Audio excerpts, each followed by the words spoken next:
روشتة العلاج السريعة لإنقاذ الاقتصاد المصري من الأزمة الطاحنة وتحسين المستوى المعيشي للمواطن المصري والقدرة على سداد القروض اللي بتستدين بيها الدولة من صندوق النقد الدولي هي السياحة.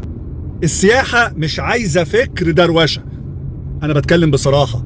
النهاردة السائح عايز يجي يتبسط في البلد. نجاح السياحة هي اختيار العاملين في المجال ده، يعني ناس يكونوا well educated، يكونوا image على قدر من الجمال، ناس بتلبس كويس، ناس فاهمة يعني ايه سياحة. سياحة يعني مفيش حاجة اسمها اتعامل مع واحد عنده افكار فيها تشدد او افكار فيها تطرف او في دروشة، مش هينفع. اللي يسافر يروح الامارات او تركيا او لبنان هيفهم اللي انا بقوله. سياحة يعني حرية. السائح اللي جاي البلد جاي علشان يتبسط، يروح يستمتع بمناظر سياحية جميلة، منتجعات، يخرج في نايت لايف لذيذ. السائح مش جاي مصر علشان يتم دعوته للدخول في دين من الأديان الثلاثة أو نكلمه في حصة وخطاب ديني، لا، كل واحد يخليه في حاله. البلد في وضع اقتصادي صعب جدا جدا.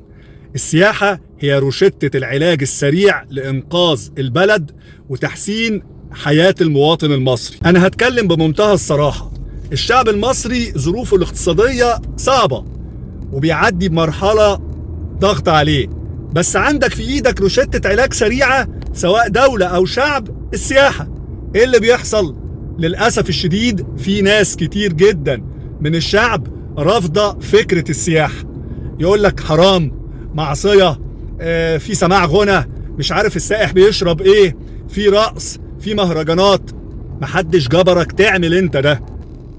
بلد عايزة سياحة يعني مفهوم حرية، ما تعملش انت زيه. انما اللي بيحصل ايه بقى؟ تلاقي غالبية المصريين مضغوطين جدا اقتصاديا وقاعدين يقول لك ايه، اصل الغنى حرام، اصل الموسيقى معصية، اصل السائح بيجي بيلبس لبس مش عارف ايه. محدش قالك تبقى زيه او تبقي زيه، كل واحد مسؤول عن نفسه. طالما في قانون بينظم المعاملات في البلد كل واحد يخليه في حاله وملوش دعوة بغيره. مسألة بقى الحرام والحلال متروكة لربنا سبحانه وتعالى يحاسب العباد في الآخرة. إنما إحنا عايزين روشتة علاج سريعة، يبقى لازم نساعد البلد. الدور على المسؤولين والمواطن لأن هم في خندق واحد. الدولة تعمل الدور اللي عليها ممثلة في وزير السياحة والعاملين في وزارة السياحة، والشعب عليه برضو دور. السياحة دي لما تيجي بيحصل رواج من أول السائح ما بينزل المطار. عامل الشنط بيستفاد، تاكسيات، وسائل المواصلات كلها بتشتغل، بازارات، فنادق، شقق بتتأجر، مطاعم، كافيهات بتتملي، منتجعات سياحية، ناس جاية تصرف عملة صعبة. رجاء من الشعب المصري يفكر بقى بالعقل شوية. شغل الدروشة والتطرف هيضيع البلد.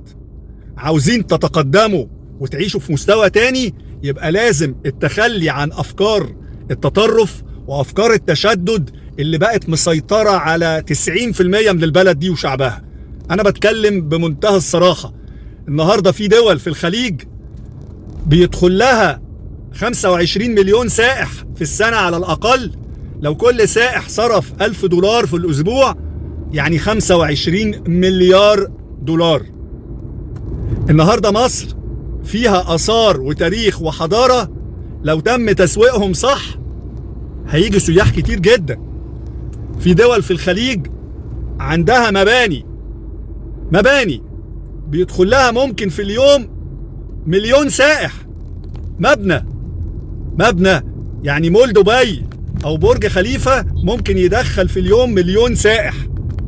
احنا عندنا الاهرامات والاثار اللي في الاقصر والاثار اللي موجودة في الفيوم وفي اسوان وفي حتت كتيرة جدا في صعيد مصر بيدخل لنا بالكتير 10 مليون 15 مليون في السنة، وبلد فيها تلت اثار العالم. ازاي يعني يا جماعة؟ غيروا شوية من ثقافتكم ومن طباعكم علشان الوضع صعب جدا. نقدر نسدد القروض اللي على البلد من السياحة، نقدر نتنقل ويتنقل حال المواطن المصري في العيشة بتاعته للأفضل من السياحة.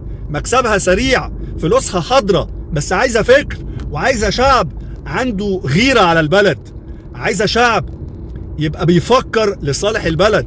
نزلوا كل حاجة جميلة عن البلد، انشروا الإيجابيات بتاعتها، انشروا الأماكن السياحية، روجوا للبلد.